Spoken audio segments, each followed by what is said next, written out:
10 heures au Carrefour Contact d'Aix-les-Bains. Les clients du matin assistent interloqués à l'arrivée des manifestants. Une délégation d'une soixantaine d'élus et représentants syndicaux forces ouvrières venus de toute la région Auvergne-Rhône-Alpes. Partout en France, les mouvements se multiplient pour dénoncer le plan Bompard. Beaucoup travaillent dans des magasins menacés de fermeture. J'ai 2 enfants déjà un étudiant et un qui va faire des études. Et je ne sais pas comment je vais faire pour m'en sortir, pour pouvoir leur payer un avenir décent. 273 magasins sont sur la liste noire du plan de restructuration. Tous sont des Carrefour Contact issus de l'ancien réseau Hard Discount d'IA et auparavant EDI. Des sites qui ne rapportent pas assez d'argent d'après la direction.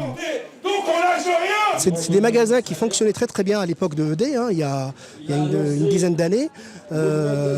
Seulement, ces magasins n'ont pas eu de stratégie commerciale connue. Donc, ils étaient pratiquement à l'abandon. On ne savait pas si on était discount, si on était un supermarché normal. Plus encore que les fermetures programmées, ce sont les suppressions de postes qui inquiètent les syndicats.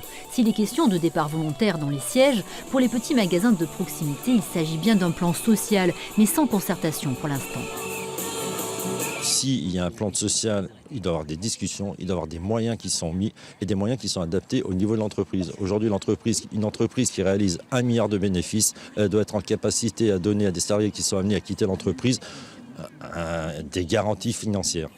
À la fin de la semaine, c'est à Massy, région parisienne, que la mobilisation se poursuit. Chez Carrefour, pas d'intersyndicale, mais la CFDT et la CGT organisent aussi leur mouvement de contestation pour dénoncer un plan qui vise pour l'heure 2400 emplois.